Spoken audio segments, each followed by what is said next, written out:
বৈষম্য বিরোধী ছাত্র আন্দোলনের যে 9 দফা ছিল তার ভেতরে এটা একটা দফা, ওই ওয়ান জাস্টিস। আমরা কি ন্যায় বিচার কায়েম করতে চাই। আল্লাহ কোরআন শরীফের ভেতরে এই শব্দটাই বেশি দিয়েছেন।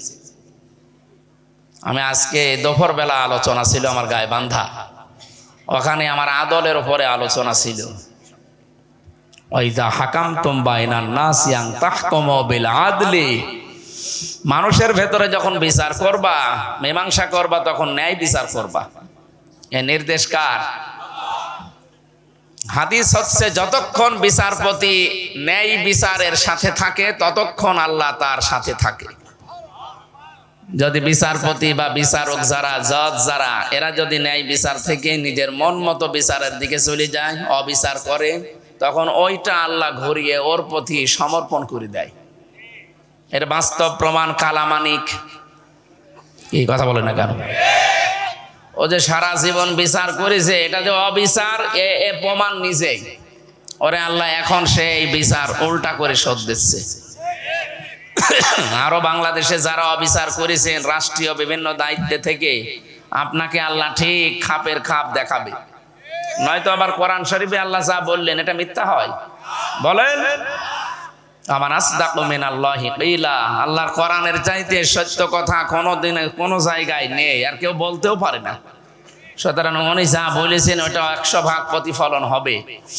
বাস্তবতায় এইটা, যারা নিজেরা অবিচার করছেন, এইটা যদি সত্যি অবিচার হয়ে থাকে, যেহেতু আল্লাহ আপনার সাথে আর নেই, এটা ঘুরিয়ে আপনাকে দুনিয়ায় আল্লাহ আপনার প্রতি এটা দেখাবে, তারপরে আপনার মরণ হবে। আমাকে রিমান্ডে নেওয়ার জন্য যে ম্যাজিস্ট্রেট এই আমার সাথে ধোঁকাবাজি করেছিল, আমার বলছে হুজুর আপনি সই করে দিয়ে চলে যান, আপনার অসুবিধা নেই, আপনি 3 মাস পরে বের হয়ে চলে যাবেন। আমার বললাম এই মামলায় 3 মাস আর কি, এ দেখতে দেখতে চলে যাবে। কিন্তু উনি যে সমস্ত বিষয়গুলো 164-এ লিখে নিয়েছিলেন, একটাও আমার কথা না। প্রায় 11-12টা পয়েন্ট ছিল, সব দেশের বিরুদ্ধে, আকিস গ্রুপের বিরুদ্ধে, জামাতি ইসলামের বিরুদ্ধে। এগুলো লিখে লিখে আমার বছর সই করে দিন, আপনার পড়ার দরকার নেই, নিচে আপনার বউ, আপনার ছেলে মেয়ে কান্নাকাটি করছে, আপনি তাড়াতাড়ি চলে যান। ওর কথা বিশ্বাস করে আমি তো জানতাম না যে 164 কি, সই করে দিলাম। পরে এসে আমার উকিল আমারে বলছে আপনি কি করলেন। ওরা তো আপনার মুখ থেকে কথাটা স্বীকার করিয়ে নিয়েছে, এই লিখিত, তাও এটা এখন আর হয়তো জামিন দেবে না। 3 বছর কেটে গেল, 3টা বছর আমার জীবন থেকে এরা নষ্ট করে দিল।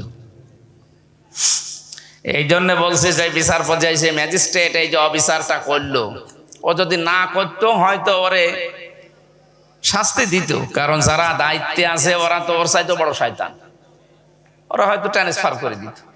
তা আপনি ট্রান্সফার হয়ে যেতেন, তাই বলে আপনি একটা মানুষকে জেনে শুনে বিপদে ফেলে দেবেন? আপনি নিজেই বলছিলেন যে হুজুর আপনার কোনো দোষ নেই, আমরাও জানি, এই জন্য আপনি সই করে বাড়ি চলে যান। তা আপনি কি করলেন? এমন একটা ফ্যাকড়ায় ফেলে দিলেন আমারে, আপনাকেও আল্লাহ ছাড়ে নাই। আমি জেলখানায় যাওয়ার কয়েকদিন পরে দেখছি জেলের ভেতরে ঘুরে বেড়াচ্ছে। এ স্যার আপনি এখানে? আমার বউ মামলা দিয়েছে। ঠিক করিস, শয়তানটা ঠিক করেছে। ওর বউ মামলা দিয়েছে যৌতুকের মামলা। কিসের মামলা? ও আমারে দিয়েছে জঙ্গি মামলা, আর ওরে দিয়েছে ওর বউ যৌতুকের মামলা। 6 মাস না কতদিন জেলে ছিল, এরপরে ওর বউ মামলা তুলে নেওয়ার পরে বের হয়েছে। দেখেছেন আল্লাহ একেবারে খাপের খাপ মিলিয়ে দেয়নি। আমি তো ছোট মানুষ বলে ওরে ছোট শাস্তি আল্লাহ দিল। যারা বড় মানুষের গায়ে হাত দিয়েছে, শহীদ আল্লামা দেলাওয়ার হোসাইন সাইদি রহমতুল্লাহ আলাইহি, তার গায়ে যারা হাত দিয়েছিল, দেখেন আল্লাহ কি করছে তাদের। এই কালামানিকটা বিচারপতির নামে একটা কলঙ্ক। বলছে আমি সাইদিকে ফাঁসি দিতে পারলাম না, এটা আমার জীবনের আফসোস। আল্লাহ ওরে আফসোস এখন দেখাচ্ছে, ওর বিসি উড়িয়ে গেছে। হ্যাঁ, বিসি নেই। ওর বউ যদি এখন জানে তো অবশ্যই ওর বউ থাকবে, বিসি থাকলেই বউ থাকে না, আর বিসি নেই। আমি আর নিচে নামলাম না। এই জন্যে আমি যেটা বোঝাতে চাচ্ছিলাম, আল্লাহ রাব্বুল আলামিন ন্যায় বিচার এ শব্দটা কোরআনে কারিম ছাড়া সম্ভব না। এই 54 বছর হয়ে গেল আমরা সবাই ন্যায় বিচারের পক্ষে, কিন্তু আজও এটা দেখতে পেলাম না। কথা বলেন না কেন? যদিও মুখে বলি ওড়াই যে আমরা ন্যায় বিচার কায়েম করে ছাড়বো, কই 54 বছর পার হচ্ছে, কিসের ন্যায় বিচার করেছেন আপনি? পৃথিবীতে আল্লাহর এই কালাম যতদিন কায়েম না হবে ততদিন ন্যায় বিচার দেখা সম্ভব না। যা হবে ওটা অবিচার। হ্যাঁ, যে সমস্ত উন্নত বিশ্বের যে সমস্ত দেশে কোরআন নেই কিন্তু আইনগুলো এত কড়াকড়ি, এই কারণে তারপরেও তারা ন্যায় বিচার পায় না। এই সিঙ্গাপুর অনেক উন্নত রাষ্ট্র, কিসের ন্যায় বিচার আছে? ওখানে সত্য মিথ্যা যাচাই না করে শুধু সাক্ষীর উপরে ভিত্তি করে রায় দিয়ে দেওয়া হয়। আইনটা কড়াকড়ি আছে, এই জন্য শান্তি আছে। আইন যদি কড়াকড়ি থাকতো এদেশেও শান্তি থাকতো, যেহেতু আমরা মুসলিম। আর ওই মানুষগুলো সব বৌদ্ধ আর খ্রিস্টান। আমি কয়েকদিন আগে ছিলাম ওখানে, আমার আলোচনা দিয়েছে যে আপনি কাফের আর মুসলমানদের ভেতরে পার্থক্য কি বলেন। পার্থক্য কি বলতে পারবেন? কাফের আর মুসলমানের ভেতরে পার্থক্য কি? যেহেতু ওদের নামাজ নেই আর আমরা আজান হলে মসজিদে যাই, এইটা দেখে পার্থক্য চেনা যায়। এখন বলেন না দাড়ি, আরে ভাই রবীন্দ্রনাথ ঠাকুরেরও দাড়ি ছিল, ছিল না? ওর জব্বা গায়ে ছিল, ওর বাবড়ি চলছিল, তা কি ওর অসুবিধা কি? গপটা একটু বড় ছিল, হাসতো না কাঁদতো বোঝা যেত না। তো বাকিগুলো তো সবই বিরাট, আর নিচে তো অবস্থা আমরা জানি না, কারণ যেহেতু দাদা তো এই জন্য আমার মনে হয় ফুল হাতা না হাফ হাতা। আমরা কি? আমরা ফুল হাতা, আমরা হাফ হাতা। ওইটা ফুল হাতা ছিল হয়তো। বাস্তবতা কি বললেন যে আপনি তার দাড়ি দেখে, তার পাগড়ি দেখে, তার পাগড়ি না কি বলে, এই যে বাবড়ি, সোল বাবড়ি দেখে আপনি জব্বা গায়ে দিত, এইটা দেখে যদি মনে করেন না এ মুসলমান, মুসলমান হবে? মুসলমান আর কাফের ভেতরে পার্থক্য হচ্ছে নামাজ। আমি সূরা আনকাবুতের 45 নম্বর আয়াতের ব্যাখ্যা করেছিলাম সিঙ্গাপুরে, যে এই কারণে আল্লাহ নামাজ দিয়েছেন মুমিন আর কাফের পার্থক্য করার জন্য। ওই শয়তানরা সকালবেলা আমার নামে মামলা দিয়েছে যে ইনি আমাদেরকে কাফের বলে গালি দিয়েছে। কাফের কি একটা গালি নাকি? হ্যাঁ, আপনি যা করেন ওইটার নাম কাফের। কাফের মানে অস্বীকার করা। সত্যকে সত্য জানার পরে যারা অস্বীকার করে এরা কি? এই যে যারা চাষ করে খায়, কৃষক, এদের আরবি কি? কাফের। কি জানেন না আপনারা কেউ? যারা চাষ করে খায় এদের আরবি নাম কি? হ্যাঁ, কাফের। কারণ এরা এই যে বীজগুলো মাটির নিচে লুকিয়ে ফেলে। এই জন্য সত্যকে যারা লুকিয়ে রাখে এই মানুষগুলো আল্লাহর ভাষায় কাফের। তাহলে আমি কাফেরকে কাফের বলেছি, আমার কোনো অসুবিধা আছে? আমার কোনো দোষ আছে? এই যে ন্যায় বিচার তো আমিও পেলাম না ওখানে, যদিও এখন সব মিটে গেছে। তো কয়দিন আপনাকে হয়রানি করার জন্য কি করলেন? সিঙ্গাপুরের মতো বড় এরকম একটা রাষ্ট্র যদি কারো বিরুদ্ধে লাগে, বলেন কোথায় পৌঁছায়? হ্যাঁ, ওই সময় যদি আমি কাফের আর মুমিনের পার্থক্য না বলে বাবা শাহজালাল সব হালাল করে দিয়ে আসতাম, ওই দেশে আমি এখন আবার যেতে পারতাম। কিন্তু মরণের আগে আমার আর যাওয়া যাবে না। হ্যাঁ, আমার আর দরকার নেই। আমার ভাইরা, এজন্য কোরআনে কারীম দিয়ে যারা বিচার এই পৃথিবীতে করতে পারবে তারাই শুধু ন্যায় বিচার করতে পারবে, তাছাড়া 100 ভাগ সম্ভব না। আমানা আমিলা বিহি উজিরা, যারা কোরআন দিয়ে আমল করবে এদের পুরস্কার আল্লাহ নিজের হাতে দান করবেন। আমান দাআ ইলাইহি হাদা, কেউ যদি কোরআন দিয়ে মানুষকে ডাক দেয় আল্লাহ নিজে তাকে হেদায়েতের উপরে রাখে। এই কথাটা খুব গুরুত্বপূর্ণ। আপনি জানতেন? পরে পরে পরে পরে পরে এইদিকে তাকান। আমরা যদি হেদায়েতের উপরে থাকতে চাই, এরকম বড় জব্বা গায়ে দিয়ে, পাগড়ি একটা মাথায় দিয়ে, হাতে তসবিহ সারা দিন নিয়ে টিপলি হেদায়েতের উপর থাকা যাবে না।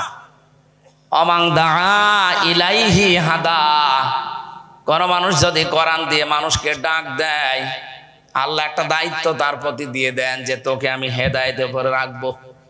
এই জন্য আপনি যদি হেদায়েতের উপরে থাকতে চান আপনাকে কোরআন দিয়ে মানুষকে ডাক দেওয়া লাগবে। এখন আপনি ভেবে চিন্তে কি করবেন করেন। এতটুকু হাদিস শেষ না, পরের শব্দটা ফাকাদু হুদিয়া ইলা সিরাতিম মুস্তাকিম।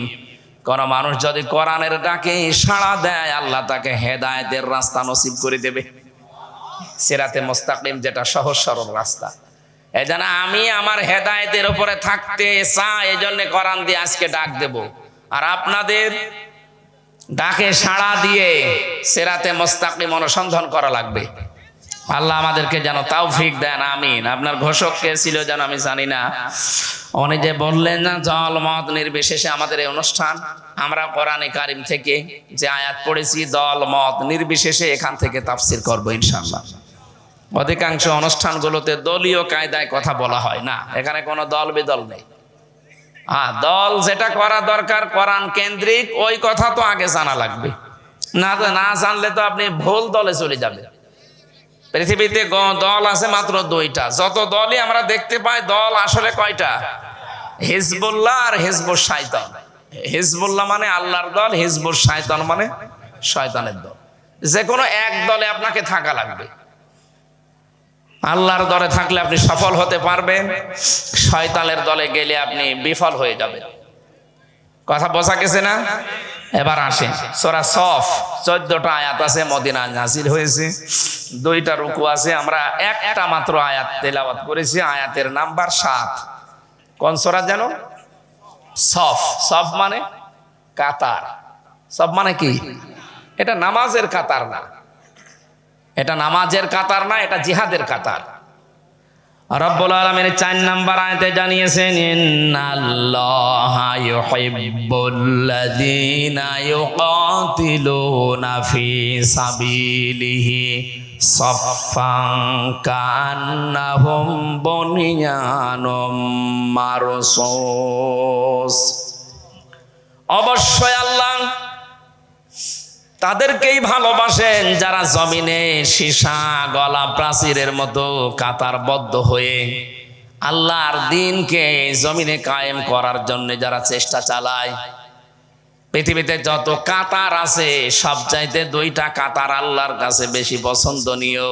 একটা হচ্ছে জিহাদের কাতার, আর একটা নামাজের কাতার। নামাজের যে কাতারের কথা আমরা শুনি, হাদিসে এসেছে, এই কাতারটা দিয়ে আল্লাহ 27টা বিষয় আমাদেরকে জানাতে চেয়েছেন।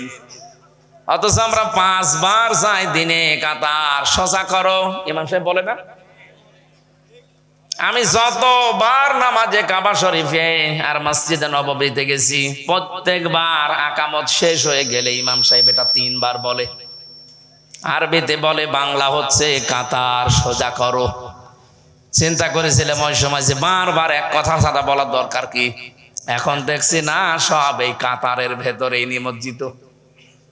আল্লাহ কাতার সোজা করো বলতে জানিয়েছেন। এটা শুধু নামাজের এই কাতার না, নামাজের এই কাতার এটা আপনি পরিবারে, সমাজে, রাষ্ট্রে, পৃথিবীতে নিয়ে যাবেন।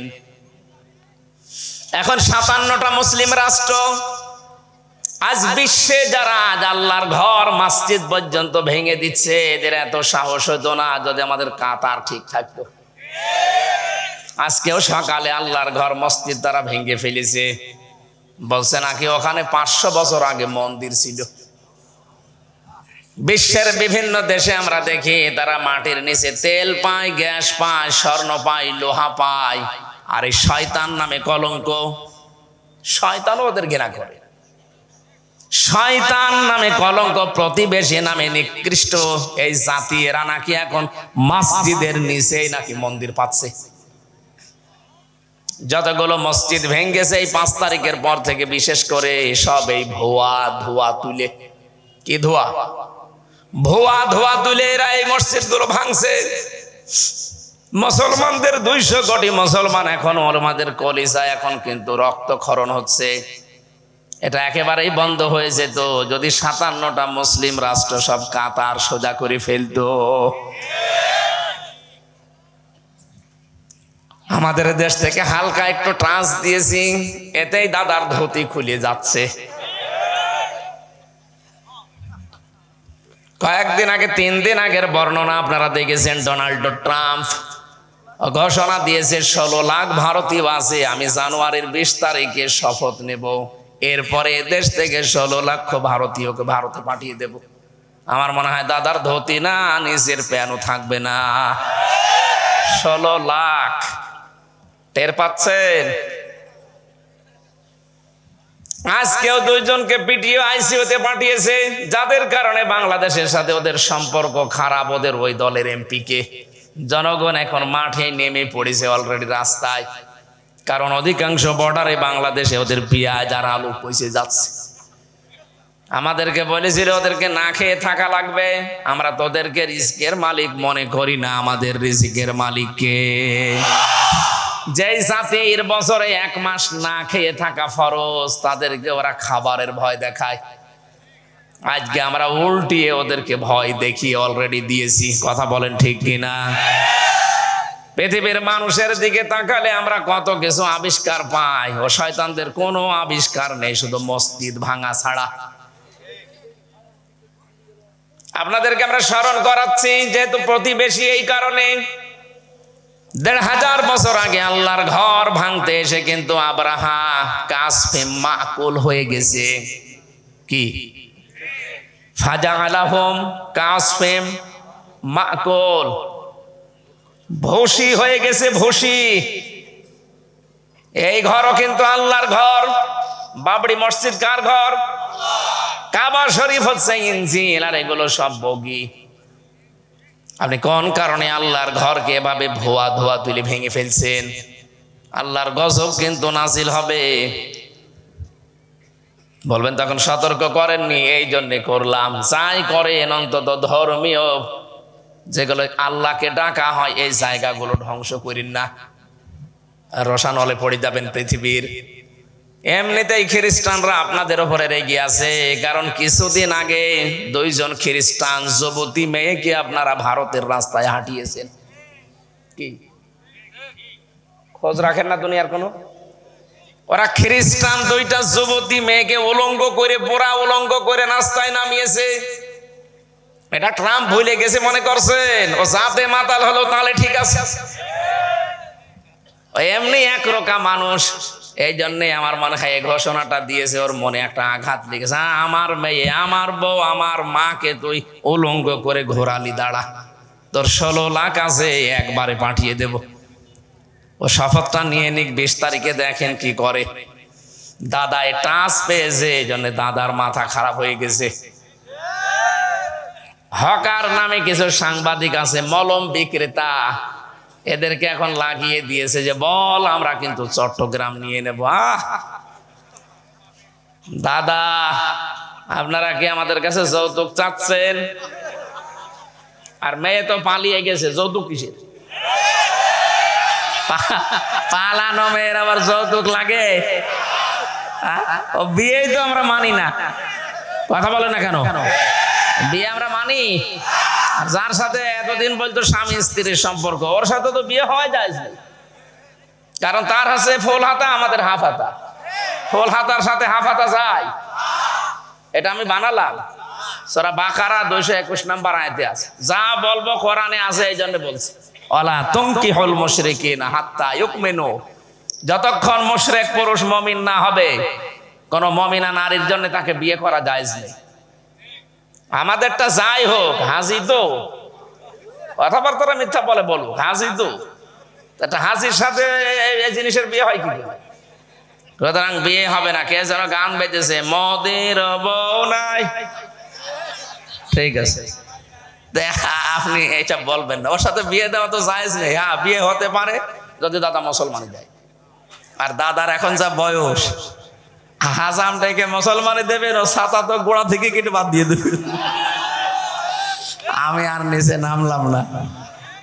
না, মা বোনেরা আছে, আর নিচে নামা যাবে না। দাদারা যে আশা করেছেন যৌতুক, যৌতুক না।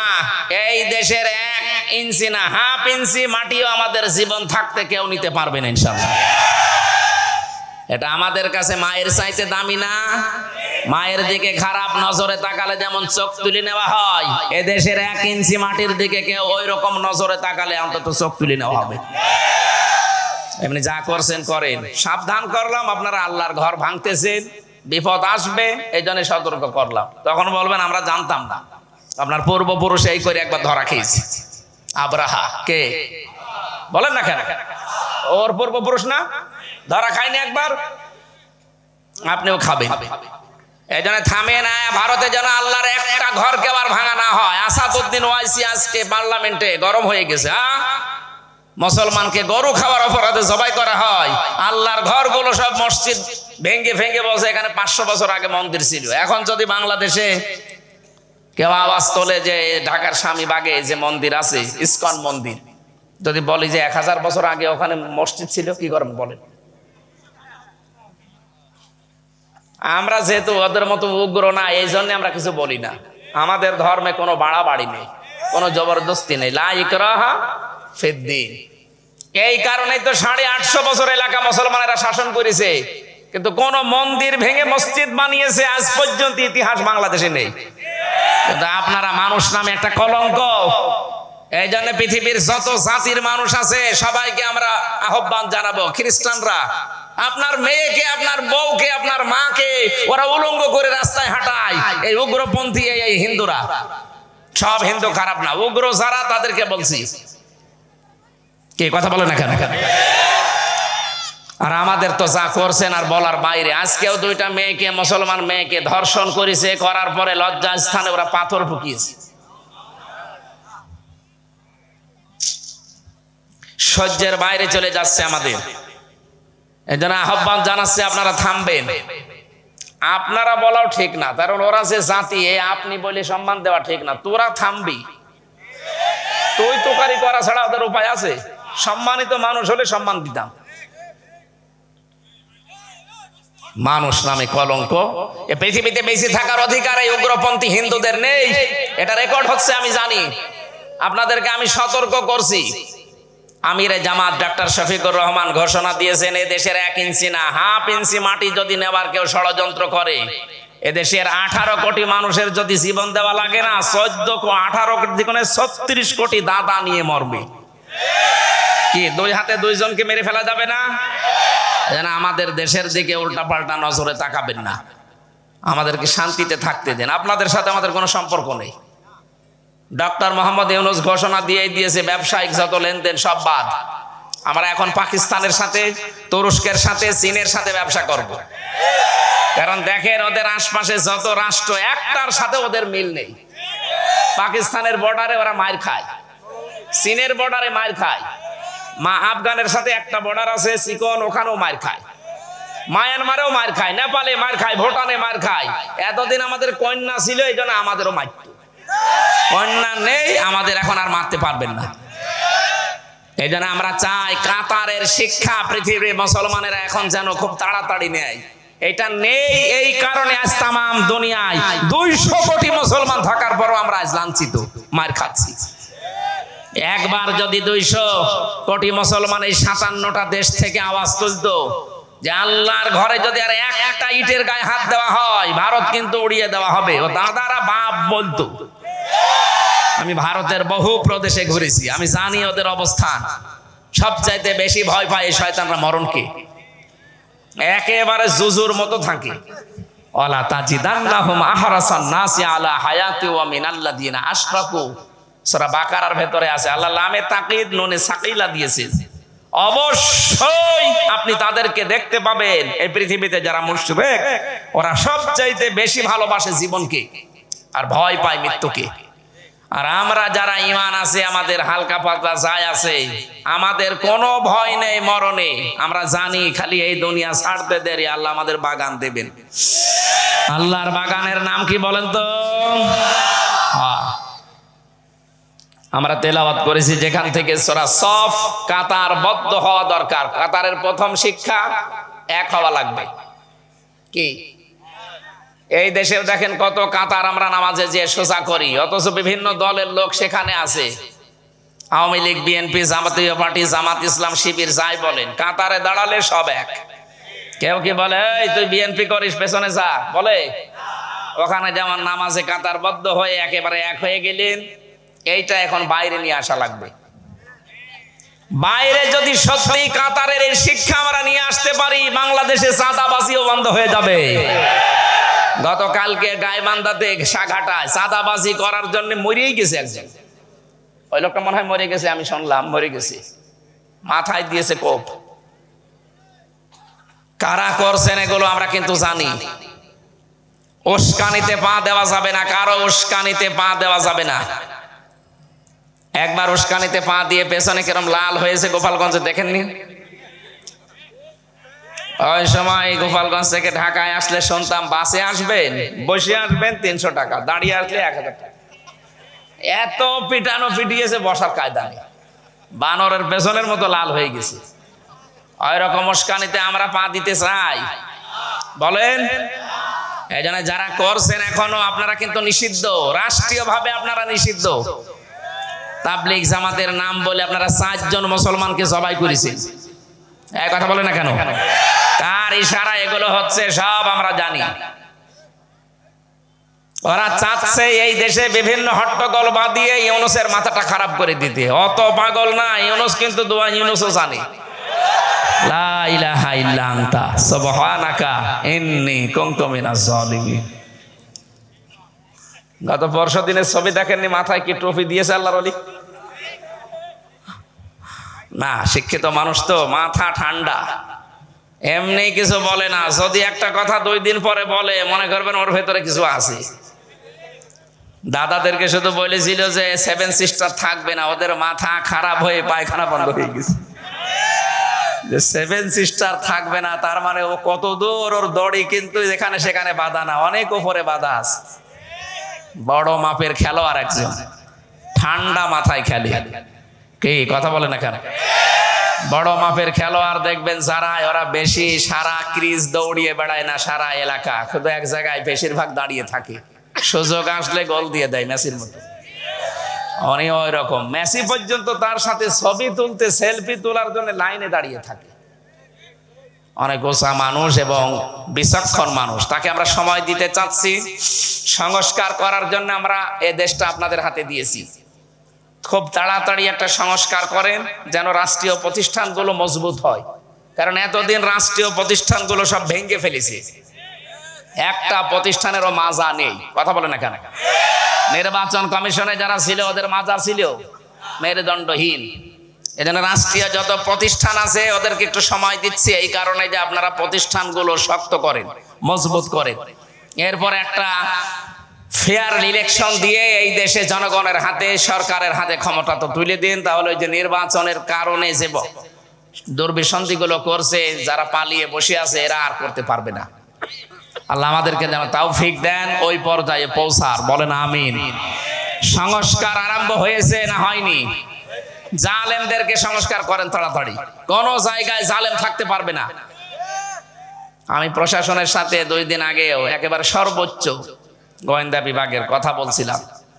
বলছে হুজুর আমরা খুব নিবিড় তত্ত্বাবধান করছি, দেশে পর্যবেক্ষণে রেখেছি কে কি করছে, চাঁদাবাজি করছো সব তাদের কাছে খবর আছে। কয়দিন পরে গোপালগঞ্জের মতো পিটিয়ে ভেতরে ঢুকিয়ে দেবে, জীবনে আর বেরোতে পারবা না। এই জন্য সাবধান, কারা কি করছেন সব কিন্তু ওদের নখদর্পণে আছে। আপনি যদি চলেন ডালে ডালে, ও চলে পাতায় পাতায়। আমি তো রিমান্ডে যে এগুলো বুঝেছিলাম যে কত গভীর এবং সূক্ষ্মভাবে ওরা কাজ করে। ওরে বাবা বাবা, আমি জীবনে কল্পনাও করতে পারি নাই। আমি বসে আছি রিমান্ডে, অথচ আমার স্ত্রীর কাছে মাওলানা আমিরুল ইসলাম বেলালী ভাই জিজ্ঞাসা করেছে শুধু যে কোথায়, মানে কোথায় আছে আমি সঠিক জানি না। উনি শুধু বলে দিয়েছিলেন যে হামজাকে বলবা, যদি বলতে পারো ও যেন কথা কম বলে। এতটুকু ওই শয়তানরা রেকর্ড করে আমার পরের দিন রিমান্ডে শোনাচ্ছে। অথচ আমি ভাবতেও পারি না যে আমার মোবাইলে সারা দুনিয়ার কেউ কল দিলে সেইটাই ওরা রেকর্ড করে শোনে, তাও দিয়েছে হোয়াটসঅ্যাপে। চিন্তা করেছেন কোন জায়গায় আঘাত দিয়েছে ওরা, কত সূক্ষ্মভাবে ধরছে। এই জন্যে গোয়েন্দা বিভাগ যারা কাজ করছে তারা কিন্তু খুব পর্যবেক্ষণে রেখেছে। আপনাদেরকে আমি সাবধান করলাম, এরপরেও যদি আপনি চাঁদাবাজি চালিয়ে যান, চালান কিছুদিন, এরপরে ওই যে বিশ্বজিৎ হত্যার মামলার আসামি যেমন আমার সাথে ছিল শাওন, ওই লোকটা এখন সারাটা 30 বছর জেল। অথচ আবেগে পড়ে একজনের কথা শুনে কোপ দিয়ে বিশ্বজিৎকে বিদায় করে দিয়েছিল। এখন দলীয় লোকজন খবর নেয় না, না খেয়ে থাকার মতো। জেলের খাবার তো খেয়ে থাকা যায় না, বাইরের থেকে যদি কোনো টাকা পয়সা কেউ না পাঠায় ওখানে থাকা কিন্তু কঠিন। মানুষের লাথি গোতা, এই লাথি গোতা গাল মাইল খেয়ে থাকা লাগে। বলেন এর তো আর মা বাপ পরিচয় দেয় না, কিভাবে দেবে? 30 বছর জেল বের হয়ে ওর মা বাপকে পাবে? আর দলীয় লোকজনের পরিচয় নেই, এখন আর খোঁজ নেই, খালি ওর কাজটা হয়ে গেছে, শেষ। 30টা বছর এখন জেল খাটা লাগলে কি করলেন আপনি? কার উস্কানিতে পা দিয়েছিলেন? এই জন্যই সতর্ক করছি, আমার নিজের চোখে দেখা এগুলো। কারো উস্কানিতে পা দিয়ে দেশে অশান্তি করবেন না। একবার যদি গাড়া কলে পড়ে যান না, কেউ পাবেন না সাথে, যত আপনজনই হোক সব পালাবে। এই যে পলক সাহেব আজকে সব বলে দিচ্ছে না, আমার মনে হয় শুধু ডিম দেখিয়েছে, ডিম দেয়নি, শুধু ডিম দেখিয়েছে। পলক আজ সব বলে দিয়েছে, গতকালকেও বলেছে যে ইন্টারনেট বন্ধ করা আমার হাত না, প্রধানমন্ত্রী আমাকে বলেছিল তাই করেছি। এমনকি এই কথাও বলেছে যে দেশ থেকে যাবার পর, আমার দেশ পত্রিকার প্রথম রিপোর্টার আছে, ও দেশ থেকে যাবার পর দিল্লিকে বলেছিল বাংলাদেশকে আক্রমণ করেন। কত বড় শয়তান! দেশে মেসাকার করে পারে নাই, কেউ কথা শুনে নাই। সর্বশেষ দিল্লি যাওয়ার পরে ওখানে বলেছে আপনি মেসাকার করে দিন, কিন্তু তারাও কথা শুনে নাই। তাদেরও তো আন্তর্জাতিক আদালতে মামলা হয়ে যেত। এখন এই যে ইন্টারপোলের মাধ্যমে আল্লাহর ওলিকে নিয়ে আসা হবে, আজকে রিপোর্ট বেরিয়েছে। সব কিছুর সামারাইজ হচ্ছে এটা, কারো উস্কানিতে পা দিয়ে নিজের বিপদ ডেকে আনবেন না ভাই, কথা বুঝতেছে? এই জন্য আমাদের উচিত এখন মুসলমানদের সব ঠিক করা, কাতার, নামাজের কাতারের শিক্ষা নিয়ে যদি আমরা পরিবার সমাজে ঝাঁপিয়ে পড়তে পারি, এই দেশে চাঁদাবাজি 100% বন্ধ হবে। চাঁদাবাজি আমরা করব না, কাউকে করতে দেব না। এটাই যদি ওকে মাটির নিচে দেওয়া লাগে তাও রাজি আছি, কারণ এটা নিষিদ্ধ কাজ। এটা যে কত বড় জুলুম একজনের প্রতি। 10 বছর 15 বছর লোকটা বিদেশ থেকে টাকা পয়সা কামাই করে একটা বাড়ি বানাবে না, এ সরি মধ্যে যে বসে মিষ্টি খাবো, ক টাকা? 5 লাখ। মানুষের বাবার টাকা নাকি এই জেলায় নেই? এসব এই জেলায় নেই না, মনে হয় সেরকম নেই। আপনারা তো টের পাচ্ছেন, কুষ্টিয়াতে ছিল, আছে, এদিকে আছে। সারা দেশের অবস্থায় প্রায় একরকমই। এই সারা দেশের অবস্থা এক, এই কারণে আল্লাহ সারা দেশের অবস্থাও প্রায় একেবারে সমান সমান করে দিয়েছে। আমার ভাইরা, সূরা নমলের 52 নম্বর আয়াতটা আমি তাফসীর পড়েছি, যখন এর আগেও পড়েছিলাম কিন্তু মিলাতে পারিনি। এতে আগস্টের 5 তারিখের পর থেকে আয়াতগুলো যখন আমার সামনে আসে, দেখি বাংলাদেশ দেখে মনে হচ্ছে আল্লাহ আর একবার নাজিল করেছে। কোরআনে কারীম বলছে ফাতিল কাবুয়ুতুহুম খাবিয়াতাম বিমা যালামু। হে নবী, এই যে ঘরগুলোর দিকে একটু তাকান। বাইতুন দেয়নি, বয়ুত বহু বছর, হোম মানে তাদের। এই যে এই ঘরের দিকে তাকান, এই ঘরগুলো তো সেই ঘর যেই ঘরে বসে বসে এই জালেমরা মানুষের বিরুদ্ধে, মানবতার বিরুদ্ধে দুর্বিসন্ধি করত। সকালে কাকে ধরিয়ে দেব, কার নামে মিথ্যা মামলা দেব, মিথ্যা সাক্ষী দেব, এরকম ছিল না দেশে? যেই যেই ঘরে এরকম জুলুমের দুর্বিসন্ধি হয়েছে, ষড়যন্ত্রের কথাবার্তা বলা হয়েছে, আল্লাহ বলেন খাবিয়াতান, ওই ঘরগুলো আমি আল্লাহ একেবারে উজাড় গৃহ বানিয়ে দিয়েছি, জনশূন্য, এখন পরিত্যক্ত। এটার বাস্তব প্রমাণ আমি দেখেছি কুষ্টিয়ায় হানিফ সাহেবের বাড়ি। আগস্টের 5 তারিখের বিকাল 5টা বাজতে বাজতে মানুষ পায়খানার প্যানও খুলে নিয়ে চলে গেছে। হ্যাঁ, একটা ইটও রাখে নাই। কি অবস্থা করেছে আল্লাহ বলেন তো? শুধু এইটা সারা দেশের কম বেশি 630টা থানা আছে। প্রায় জায়গায় আমি যাচ্ছি এখন, যেখানেই যাই দেখি জালেমদের বাড়ি ঘর আর নেই, সব পরিত্যক্ত হয়ে গেছে। এত জাঁকজমকপূর্ণ ছিল, এক একটা 1000 কোটি টাকা দিয়ে বাড়ি বানিয়েছে। একটা বাড়ি মাটির সাথে মিশিয়ে দিয়েছে মানুষ, কিন্তু কে মিশিয়েছে এটা কেউ জানে না। রব্বুল আলামিন বলেন ফাকুতিয়া দাবিরুল কওমিল্লাযীনা যালামু আলহামদুলিল্লাহ। আলহামদুলিল্লাহি রাব্বিল আলামিন। কতিয়া এটা মজুলের ফাইল জানা নেই, কর্তাকে কেউ জানে না। আল্লাহ বলেন জালেমদের শিকড় কেটে দেওয়া হয়ে গেছে। কে কেটেছে কেউ জানে না। হানিফের বাড়ি ভাঙা শেষ, কিন্তু কে ভেঙেছে কেউ বলতে পারে না। আমার মনে হচ্ছে আল্লাহ আবাবিল পাঠিয়ে ভেঙেছে। 3 দিন আগে ছিলাম কিশোরগঞ্জ, ময়মনসিংহ। চা গরম আছে?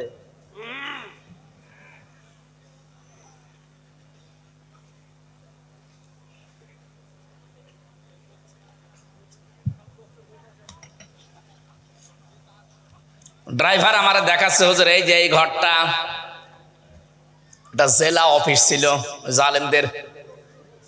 অথচ এই ঘরটার দিকে এখন তাকিয়ে দেখেন 4-5 জন একসাথে যাচ্ছে। দেখলাম 4-5 জন যাচ্ছে, কেউ বিভিন্ন দিকে মুখ করে প্রসাব করছে, মনে হচ্ছে জামাত বদ্ধ টয়লেট চলছে। এমনি আল্লাহ করেনি, এমনি করেছে, কারণ আছে না? কারণ কি? বিমা জলামু, এখানে জুলুম হতো। এই সেই ঘর যেখানে জুলুম করতো জালেমরা, দুর্বিসন্ধি করতো, আর এটা ছড়িয়ে দিত এলাকায়। কিচ্ছু জানে না, ঘরে ঘুমিয়ে আছে। সকালবেলা ঘুম ভেঙে দেখছে হাজতে, কি গো তুই গাছ কেটেছিস? কখন? স্বপ্নে। এইটা চলছিল দেশে, কারণ এই যে স্বপ্নের ভেতরে গাছ কেটেছে, এটা ওই অফিসে বসে বসে দুর্বিসন্ধি হতো। নওগাঁ জেলা কি মুক্ত ছিল?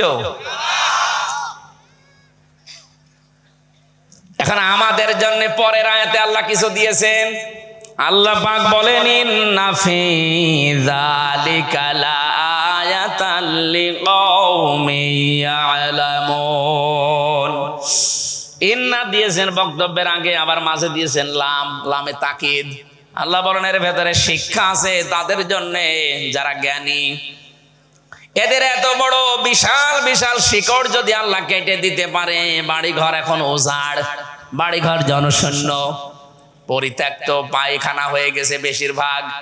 বলেন আগামীতে যারা এই ধান্দায় আছেন, চেয়ার পায়, দেখেন কি করি, কি করবেন আপনি? আপনার বাড়িঘরও 5 বছর পরে আল্লাহ পরিত্যক্ত করে দেবে। এই জন্য আমরা যেন আন্দাজে কোনো দিকে পা না বাড়াই। মুসলমান আবার বলছে, বিশ্বের মুসলমানেরা আমি জানি, বিশেষ করে কয়েকজনের কথা বাংলাদেশে বেশি রেকর্ড হয়, তার ভেতরে আমারটা।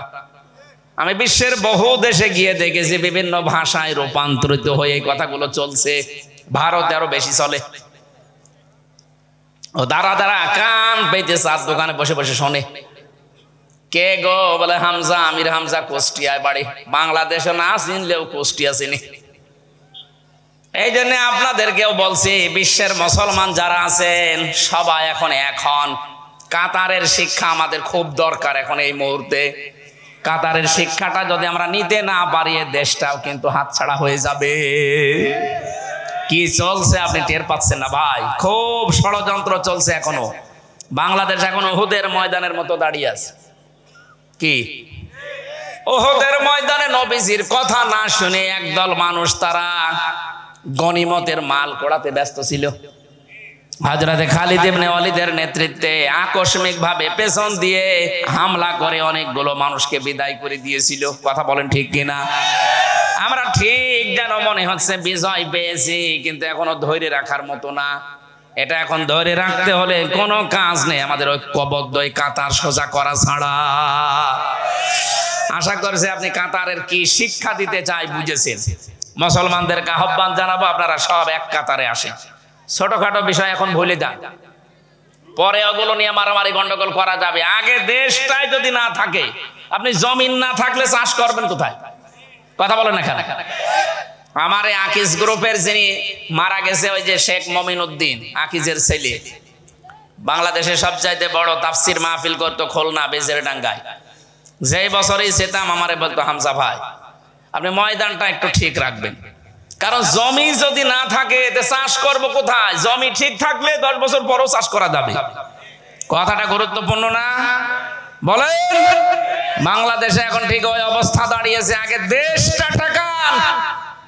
ওরা যা শুরু করেছে, সারা দুনিয়ায় এতদিন ওরা বলতো যে বাংলাদেশে সংখ্যালঘু নির্যাতন হয়, এটা যে ডাহা মিথ্যা কথা। গতকালকেও পঞ্চগড় এবং এই ঝিনাইদহ মাগুরার দুইজন মহিলা গেছে ভারতে চিকিৎসা করার জন্য। এক সাংবাদিক ওই হকার, ওইরকম আর এক হকার আছে মলম বিক্রেতা, সে বলছে আপনারা বাংলাদেশ থেকে চলে এসেছেন, আপনার মেয়েকে রেপ করেছে না? বলছে না। আপনাদেরকে তাড়িয়ে দিয়েছে? বলছে না। তো আর কথা বলতে পারে না। দেখলেন কি ষড়যন্ত্র চলছে? এইটা এখন বিশ্বের মিডিয়ায় দেখাতো। যদি ওই মহিলা দুটো বলতো যে হ্যাঁ আমার মেয়েকে রেপ করেছে, না করলেও যদি বলতো, যাক আল্লাহ তাআলা আমাদেরকে বাঁচিয়েছেন। এটা কালকে বিশ্ব মিডিয়ায় মিথ্যা, তোর মিথ্যাই তো, বোঝা যা করে সবই মিথ্যা।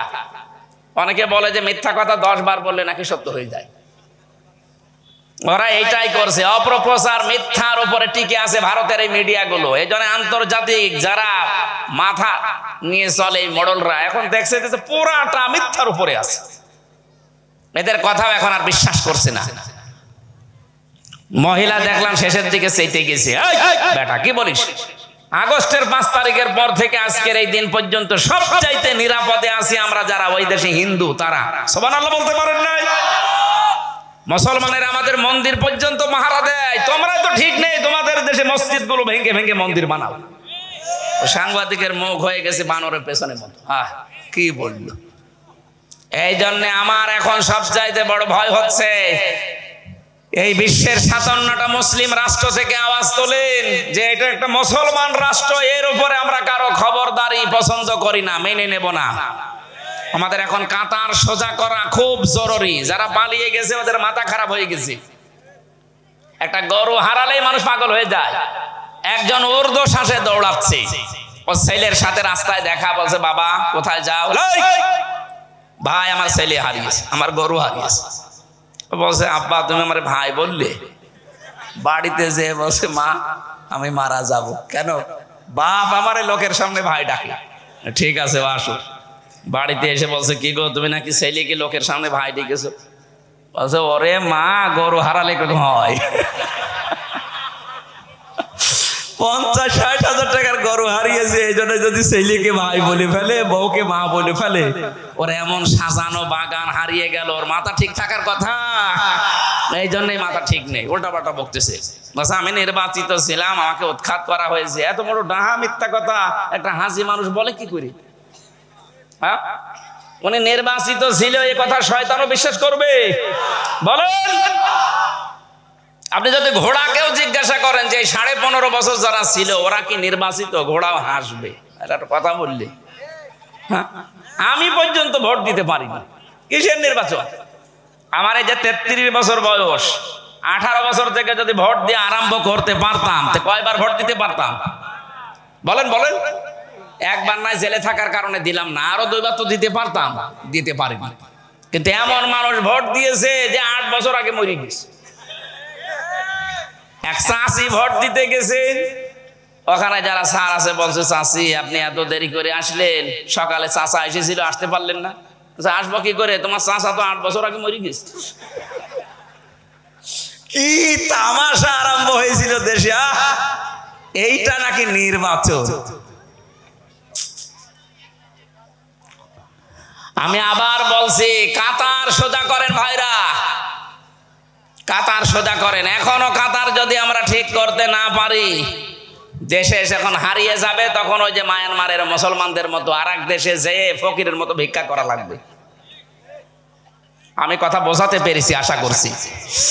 7 নাম্বার আয়াতে আল্লাহ রাব্বুল আলামিন আমাদেরকে ডাক দিচ্ছেন, ওমানা আযলামু মিম্মান ইফতারা আলাল্লাহিল কাযিবা ওয়া হুয়া ইউদআ ইলাল ইসলাম। আল্লাহ পাক বলেন ওয়া মানে এবং মান মানে ওই ব্যক্তি, আযলাম ইসমে তাফসীল, এটা সুপারলেটিভ ডিগ্রি। আল্লাহ তাআলার নিজের দৃষ্টি দিয়ে বলেন যে আমার দৃষ্টিতে সব চাইতে বড় জালেম হচ্ছে দুনিয়ায় ওই লোকটা। কে বলছেন? আপনি দেখেন তো আপনি আবার এর ভেতরে আছেন কিনা। আল্লাহ বলেন আমার দৃষ্টিতে সব চাইতে বড় জালেম ওই লোকটা, মিম্মান ইফতারা আলাল্লাহ, যে ব্যক্তি আল্লাহর উপরে মিথ্যা তহমত দেয়, ইসলাম, অথচ তাকে ইসলামের দিকে ডাকা হয়। আয়াতের তাফসীর পড়তে গিয়ে আমি আজকেই পড়লাম যে মানুষগুলো না জেনে ভুল করলে আল্লাহ হয়তো তাকে মাফ করে দিলেও দিতে পারে, যদিও এইটাও ঠিক না। এদিকে তাকান, এটা খুব গুরুত্বপূর্ণ বিষয়। অনেকেই বাংলাদেশে এই কথাটা বলে বেশি, বাংলাদেশ আর ভারত আর পাকিস্তান এই তিনটা দেশে আমি পেয়েছি, কারণ এই তিন দেশে আমি বেশি যাই। এই তিন দেশের মানুষ মুসলমানদের ভেতরে ধারণা আছে আমি জানি না তাই মানি না, আমার অসুবিধা নেই। না, আপনি জানেন না কেন, এটা আপনার অপরাধ। কি কথা বলেন না কেন? আপনি যে জানেন না এটা আপনার অপরাধ, কারণ জানাও ফরজ, মানাও বলেন না কেন? কেউ যদি জানার ফরজ আদায় করে যে জানেন, আপনি কিন্তু মানেন না, আপনার একটা গুনাহ হবে। কারণ জানার ফরজ আদায় হয়েছে, মানার ফরজ আদায় হয়নি, গুনাহ হবে কয়টা? আর আপনি জানেন না মানেন না, গুনাহ হবে ডবল। আপনি জানেন না একটা অপরাধ, মানেন না আর একটা অপরাধ। এই জন্য যে লোকটাকে ইসলামের দিকে ডাকা হয়, ইসলামের নিয়ম কানুন জানানো হয়, ও জানার পরেও যদি ওই লোকটা বিরোধিতা করে, আল্লাহর প্রতি মিথ্যা দোষারোপ করে, তার মানে মিথ্যা দোষারোপ করা মানে আল্লাহর আইন না মানতে চাওয়া, আল্লাহ পাকের প্রতি উল্টা পাল্টা ধারণা করা। এই মানুষটা আল্লাহর কাছে সব চাইতে বড় জালেম হিসাবে বিবেচিত। আমার তো মনে হচ্ছে আমরা সবাই আয়াতের ভেতরে আছি। ডাক দেওয়া হয় কম আপনাদেরকে, কত ডাক দেওয়া হচ্ছে পৃথিবীতে ইসলামের দিকে, আল্লাহর দিকে, যে আমাইয়াবতাকি গায়রুল ইসলাম দীনান ফালা ইউকবালা মিন। পৃথিবীতে ইসলাম বাদ দিয়ে অন্য কোন নিয়ম নীতি দিয়ে আল্লাহকে রাজি করা যাবে না। এরপরও দেখছি মানুষ কথা ওভারটেক করে চলে যাচ্ছে মানুষের তৈরি করা আইনের দিকে। বাংলাদেশে আয়াতগুলো যদি আমরা সত্যি একটু মেনে নিতাম, 54 বছর লাগবে কেন ভাই? 54 ঘন্টায় তো 96% মুসলমানের দেশে কোরআন কায়েম হয়ে যাওয়ার কথা।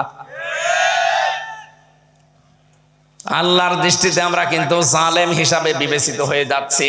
সবাই আমরা জানি যে ইসলামের বাইরে কোনো ধর্ম পৃথিবীতে নেই, যা আছে সব বানানো। অন্য কেউ না জানুক, আমরা তো জানি। কথা বলে না কেন? আমরা জানি না? জন্মের পর থেকে আপনাদেরকে জানাচ্ছি আমরা, ইসলাম, আল্লাহর কাছে মনোনীত একটা দিন আছে, তার নাম, আরো জোরে বলেন, হযরতে ইয়াকুব নবী এবং আমাদের হযরতে ইব্রাহিম নবী, আমাদের জাতির পিতা, ইন্তেকালের আগে তারা সন্তানদেরকে ডাক দিলেন, ইয়া বুনাইয়া ইন্নাল্লাহা আসতাফা লাকুমুদ্দিন ফালা তামুতুন্না ইল্লা ওয়া আনতুম মুসলিমুন। সূরা বাকারা 132 নম্বর আয়াতের শেষের দিকে আছে, এটা তাফসিরে ইবনে কাসিরে পাবেন। আল্লাহ পাক বলেন, হযরত ইব্রাহিম এবং ইয়াকুব এই দুইজন নবী ইন্তেকালের আগে সন্তানদেরকে ডাক দিলেন, বললেন, হে আমার কলিজার টুকরা সন্তানেরা, ইন্নাল্লাহা আসতাফা, অবশ্যই আল্লাহ তোমাদের জন্য মনোনীত করেছেন, নির্বাচিত করেছেন, পছন্দ করেছেন, চয়ন করেছেন, লাকুমুদ্দিন, একটা দিনকে। একটা কি কি দিন? মানে কি? রাতের পরে যেটা আসবে ওই দিন। তোমাদের জন্য একটা দিনকে তিনি মনোনীত করেছেন। ফালা তামুতুন্না, মরবা না, ইল্লা ওয়া আনতুম মুসলিমুন, যতক্ষণ মুসলমান হতে না পারো। তার মানে দিনের ভেতরে না থাকলে আপনি মুসলমান হতে পারবেন? আরো জোরে বলেন। বাংলার মুসলমানেরা সতর্ক করছি, ইসলাম বাদ দিয়ে যদি ব্যবসা করেন, ব্যবসা জায়েজ নেই। কি কথা বলেন না? কারণ ফালা ইউকবালা মিন, ইকবালা মুজারে, বর্তমান ভবিষ্যৎ, প্রেজেন্ট ফিউচার, এর আগে লান আছে, এর আগে ফা আছে। যারা আরবি গ্রামার বোঝে, এখানে পরশানা কোথায় যেন কওমি মাদ্রাসা আছে নাম করা, এলাকায় অবশ্যই আলেম আছে, জিজ্ঞাসা করেন তাদেরকে মুজারের আগে লান আসলে কেমন অর্থ দাঁড়ায়। আল্লাহ গ্যারান্টি দিচ্ছেন, জীবনেও তোর কোনো ইবাদত কবুল হচ্ছে না, হবেও না। এতটুকু আল্লাহ শেষ করেননি, ওয়া ফিল আখিরাতি মিনাল খাসিরিন, ওই লোকটা সবচাইতে বড় ক্ষতিগ্রস্ত হবে আখিরাতে। এখানে দুনিয়াও ধ্বংস হয়ে যাচ্ছে, আমাদের আখিরাতও শেষ হয়ে যাচ্ছে। যারা ইসলাম বাদ দিয়ে বিয়ে করেছেন, ওটা বিয়ে না। এই কথা বলেন না কেন? সুতরাং ইসলামের নিয়ম বাদ দিয়ে যারা বিয়ে করেন, ওদের কি বিয়ে হয়? আর বিয়ে বাদ দিয়ে যদি কেউ সন্তান জন্ম দেয়, ওটা সন্তান হয় না, জারজ হয়। কি এর চাইতে আর ভেঙে কি বলা যায় আপনি বলেন? আজ ইসলাম বাদ দিয়ে যারা ব্যবসা করেন ব্যবসা নেই, বিয়ে করলে বিয়ে নেই, ইসলাম বাদ দিয়ে কেউ যদি রাজনীতি করেন রাজনীতিও নেই।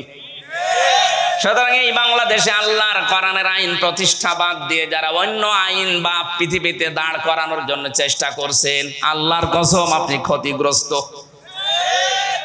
আপনাকে এত সুন্দর করে ডাক দেওয়ার পরেও যদি আপনি ঘাড় ঘোরান, কি হবে আপনি জানেন? সূরা আরাফ 40 নম্বর আয়াত, ইন্নাল্লাযীনা কাযযাবু বিআয়াতিনা ওয়াস্তাকবারু আনহা লা তুফাত্তাহু লাহুম আবওয়াবুস সামা। যারা আল্লাহর আয়াতকে মিথ্যা প্রতিপন্ন করে, মিথ্যা মনে করে, এরকম বলেই থাকে, ওয়াস্তাকবারু আনহা, আর কোরআনে কারীম শোনার পরে যারা অহংকার করে মুখ ফিরিয়ে চলে যায়, আল্লাহ বলেন লা তুফাত্তাহু লাহুম আবওয়াবুস সামা, ওদের জন্য আকাশের সব দরজা বন্ধ, একটাও খোলা হবে না। শব্দগুলো কি সুন্দর করে আল্লাহ চয়ন করেছেন দেখেন। তুফাত্তাহু এটাও মুজারে, এখন খুলছে না, ভবিষ্যতেও খুলবে না। বাব না দিলা আবওয়াব দিয়েছেন, বাব মানে দরজা, আবওয়াব মানে দরজা সমূহ। আল্লাহ বলেন একটা দরজাও তোর জন্য খোলা হবে না, সব দরজা বন্ধ। এতটুকু আল্লাহ শেষ করে দেননি, এর পরের শব্দটা আরো কঠিন, ওয়ালা ইয়াদখুলুনাল জান্নাহ। ইয়াদখুলুনা এটাও মুজারে, বর্তমান ভবিষ্যৎ, প্রেজেন্ট ফিউচার। ওই মানুষগুলো জান্নাতে যাচ্ছে না, যাবেও না। আল্লাহ একটা উদাহরণ দিয়েছেন, কতদিন জানো? হাত্তা ইয়ালিজাল জামালু ফি সাম্মিল খিয়াত, যতদিন সূচের ছিদ্র দিয়ে উট প্রবেশ করে যেতে না পারে। সূচের ছিদ্র দিয়ে উট প্রবেশ করা যেরকম অসম্ভব, এই মানুষগুলো আল্লাহর জান্নাতে যাওয়া ওই রকম অসম্ভব। আর এই মানুষই বাংলাদেশে বেশি। কথা বলেন না কেন?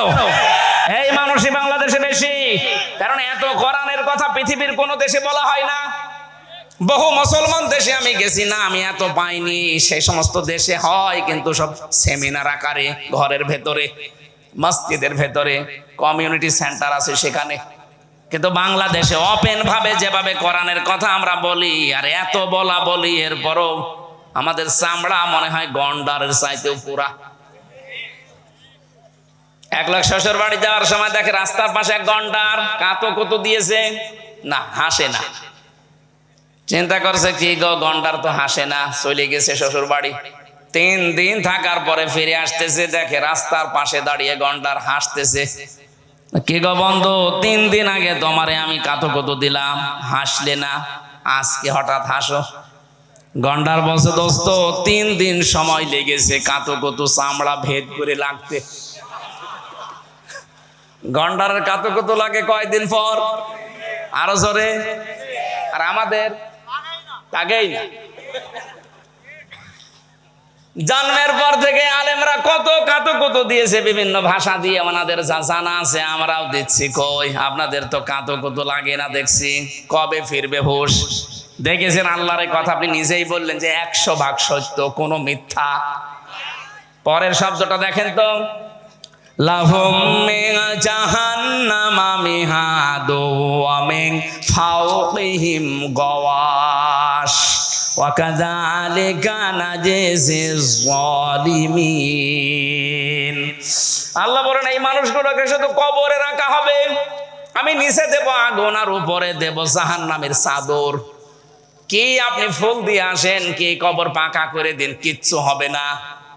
যাদের বাবা, যাদের বড় ভাই, যাদের দলের নেতা এই পৃথিবীর ময়দানে মানুষের তৈরি করা আইন কানুন প্রতিষ্ঠার জন্য চেষ্টা চালিয়েছেন, ও মারা গেলে হামজা না, হামজার বাবা না, কাবার ইমাম এনে জানাজা পড়ালেও ওর নিচে আগুন থামাতে পারবেন না। তাহলে এই আয়াত কিন্তু মিথ্যা হয়ে যাবে। কি এই জন্য আপনাকে আমি সতর্ক করছি, কিন্তু এরপরও যদি ভুল করেন আপনি আল্লাহর দৃষ্টিতে বড় জালেম হয়ে পরিগণিত হবেন। আল্লাহু লা ইয়াহদিল কওমাজ জালিমিন। আল্লাহ পাক বলেন আমি জালেমদেরকে পথ দেখাচ্ছি না, দেখাবো না। ইহদি এটাও মুজারি। কোরআনের শব্দগুলো পড়লে আমার ভয় হয়, না জানি কিয়ামতে আমি আবার ধরা খেয়ে যাই কিনা। কত সতর্ক বাণী তো শুনি, কিন্তু কই বাস্তবে নিয়ে যেতে পারি না। সে ছোটবেলা থেকে শুনছে পরনারীর দিকে তাকানো যাবে না, এখনো পর্যন্ত আমি নিজেকে এখনো অনেকে আমরা আছি কন্ট্রোল করতে পারি নাই। কথা বলে না কেন? পরনারীর দিকে তাকানো, কিয়ামতের দিন এই চোখের ভেতরে আল্লাহ নিজে ফেরেশতাদেরকে দিয়ে সীসা গলা ঢেলিয়ে দেবেন। নিজের 14 জন মহিলা বাদ দিয়ে পৃথিবীর কোন মহিলার সামনে পড়লে আজকে থেকে আমলটা শুরু করবেন। মাত্র 15 দিন করেন, 15 দিন করেন, নিজের বউ বাদ দিয়ে অন্য কাউকে আপনার আর ভালোই লাগবে না। অথচ এখানে বহু আল্লাহর ওলি বসে আছে, ভাবির সাথে লাইন, প্রতিবেশীর বউর সাথে লাইন। নাকি বেশি বলে ফেললাম? যারা লাইন করেছেন বিবাহিত মেয়েদের সাথে বিশেষ করে আপনি ভুল পথে আছেন ভাই। একটা অবিবাহিত মেয়ে বা স্বামী মারা গেছে পরিত্যক্তা, অথবা একটা এতিম অসহায় মেয়ের সাথে যদি লাইন করতেন, তাও তো অন্তত তাকে বিয়ে করার সুযোগ থাকতো। এমন একটা জায়গায় আপনার লাইন, তার স্বামী যতদিন বাদ না দেবে আপনি বিয়েও করতে পারবেন না, আর মনে মনে খালি কষ্ট পাবেন। এই জন্য যারা এই লাইনে আছেন আজকেই ভাবি এবং প্রতিবেশীর স্ত্রী আর বিবাহিত কোন মহিলার সাথে যদি লাইন থাকে ওই নাম্বার আজকে ডিলিট করে দিন, দেন, এক্ষুনি ডিলিট করা লাগবে। যদি এখন মোবাইল এনে না থাকেন, বাড়ি যেয়ে কারা কারা ডিলিট করবেন তারা হাত তোলেন। কি তোলেন না কেন? ও এই এলাকায় আমার মনে হয় হাদিস বলা ঠিক হচ্ছে না, কারণ সব আল্লাহর ওলি বসে আছেন আপনারা। আমি অন্য জেলায় এটা বলবো, ঠিক আছে? অবশ্য ঠিক ওইটাই লাইনে আছে।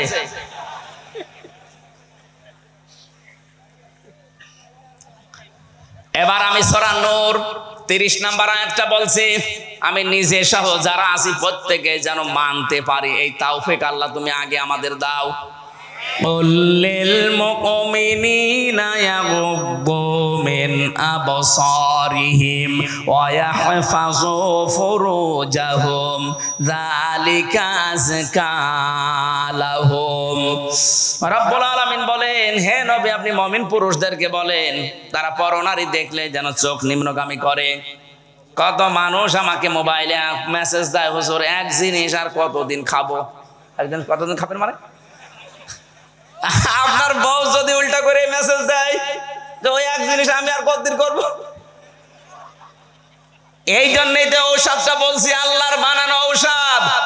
এটা হোমিওপ্যাথি না, অ্যালোপ্যাথি না, গাছরা ঔষধ না, আল্লাহ নিজে বানিয়েছেন। সূরা নূর 30 নম্বর আয়াত, 18 নম্বর পারা, 12 নম্বর পৃষ্ঠা, 7 নম্বর লাইনে আছে। এটা তাফসিরে হাক্কানি আর তাফসিরে খাজেনের ভেতরে পাবেন। আল্লাহ বলেন মুমিনদেরকে বলেন তারা যেন চক্ষু নিম্নগামী করে। আমি একটা হিসাব পেয়েছি, মানুষ যদি সত্যি নিজেকে মন চাইবে এরপরও যদি কন্ট্রোল করে রাখতে পারেন, 14 জন মহিলার দিকে আপনি তাকাতে পারবেন। কয়জন? নিজের মা, নিজের বোন, এরপরে দোদমা, এরপরে আপন খালা, আপন ফুফু, এরপরে পুত্রবধূ, নিজের ভাইয়ের মেয়ে, নিজের বোনের মেয়ে, এরকম 14 জন আছে কোরআনে। এই 14 জনের দিকে আপনি তাকাতে পারবেন। হ্যাঁ, তারপরও এই 14 জনেরও আবার শুধু মুখমণ্ডল, হাতের কবজি আর পায়ের পাতা বাদ দিয়ে পুরা শরীর ঢেকে রাখা লাগবে। তারা আবার আপনার সামনে হাফ প্যান্ট পরে আসতে পারবে না। না, বহু পরিবারে এখন শুনি দেখি এরা যুবতী মেয়ে, 18 বছর, 20 বছর, 22 বছর মেয়ে বয়স, টাইট ফিট প্যান্ট পরে গেঞ্জি গায়ে দিয়ে বাবার সাথে সিনেমা দেখছে। এরকম পরিবার নেই দেশে? একটা মানুষ না, একটা জানোয়ার না? তো নিজের মেয়ে, তাতে কি হয়েছে? হযরতে আয়েশা এবং তার বাবা আবু বকর সিদ্দিক দুইজন বসে গল্প করছিলেন।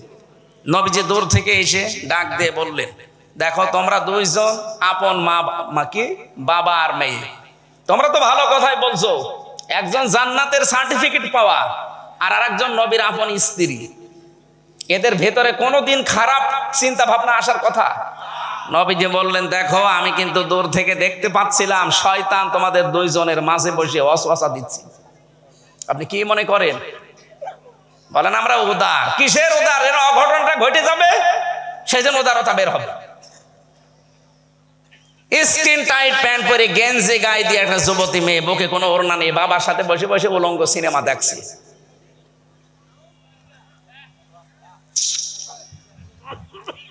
নাকি এটা একটু বেশি হয়ে গেল? কিসের বেশি হয়েছে? এই এলাকায় হয়তো নেই, অনেক জেলায় আছে। আমার মা বোনেরা, আপনাকে আমি আহ্বান জানাচ্ছি, শাড়ি পরা বাদ দিয়ে দেন, আপনি সালোয়ার কামিজ আরম্ভ করেন। আর ওড়না, বড় ওড়না ব্যবহার করবেন। হঠাৎ করে যদি পরপুরুষের সামনে পড়িয়েও যান, পর্দার মতো ফরজ বিধান আপনার লঙ্ঘন হবে না। কথা বলছেন না কেন? আর শাড়ি পরে যদি আপনার চুল বেরিয়ে যায়, যেই চুল পরপুরুষে দেখবে কিয়ামতে সাপ হয়ে আপনাকে কামড় দেবে। আরো বড় বিষয়, শাড়ি পরে নামাজ পড়তে গেলে যদি আঁচল পড়ে যায়, আপনার নামাজ ভেঙে যাবে, নামাজই হবে না। যেতে পোশাক পরে নামাজ হয় না, ও ছাতা পরার দরকার কি? বলে বাঙালির পোশাক। কিসের বাঙালির পোশাক? আমরা তো মুসলিম, আমরা কি? আমাদের পোশাক হবে ফাতেমাতুজ জোহরার মতো। এই কথা বলেন না কেন? আপনি মদিনার মিউজিয়ামে যেয়ে দেখেন, ওইটা ওনার আসল পোশাক কিনা জানি না, কিন্তু পোশাকের দিকে তাকানে হাত পর্যন্ত হাতা, পা পর্যন্ত লম্বা, সালোয়ার কামিজ সিস্টেম। আপনাকে আমি আহ্বান জানাচ্ছি, 350, 400, 500 টাকা হলে সালোয়ার কামিজ হয়ে যায়। ওই 2000, 5000 টাকা দিয়ে শাড়ি না কিনে এইটা বানান, স্বামীরাও বেঁচে যাবে। আরেকটু জোরে বলে, হ্যাঁ, ওরা একটু শুনুক। সম্মানিত মা বোনেরা, আমি আশা করছি আপনি বুঝেছেন। নিজের স্বামীর যতটুকু ইনকাম, এই ইনকাম নিয়ে আপনার চাহিদাকে এই গন্ডির ভেতরে রাখবেন। স্বামী উপায় করে 15,000 টাকা, ওর সাজতে প্রতি মাসে যায় 8-9 হাজার টাকা, তো ও বাকি কাজ কি দিয়ে করবে? তখন বাম হাতের ইনকাম করতে বেশি নাই। আল্লাহ আমাদের মেয়েদের কারণে আজ হাজারো স্বামী জাহান্নামী হয়ে যাচ্ছে। খাদিজাতুল কুবরা রাদিয়াল্লাহু তাআলা আনহা, তাকে আল্লাহ জান্নাতে ঘর বানিয়ে পাঠিয়েছেন। বলেছে, তোমাকে আমি জান্নাতে একটা ঘর বানালাম, জিবরাইলকে বলছে যাও বলে দাও। একটাই মাত্র মহিলা দুনিয়া, অথচ তিনি জীবনে নামাজ পড়েননি, রোজা রাখেননি, হজ করেননি, যাকাতও দেননি।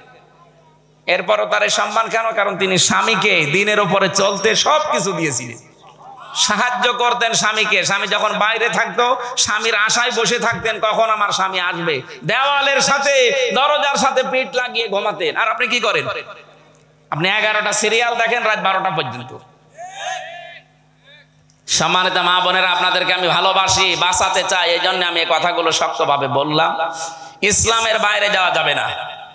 ইসলামের বাইরে আজ যারা কাজ করছেন, আপনারা কিন্তু ভুল পথে আছেন। ভাই, আপনি মারা গেলে আপনার উপরে ফুল দিচ্ছে, তাই কি নিচে যে আগুন লাগিয়ে দেবে?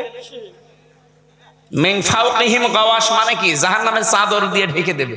ওয়াকাযালিকা নাজিজিজ জালিমিন, আল্লাহ বলেন জালেমদেরকে আমি এইভাবে শাস্তি দিয়ে থাকি।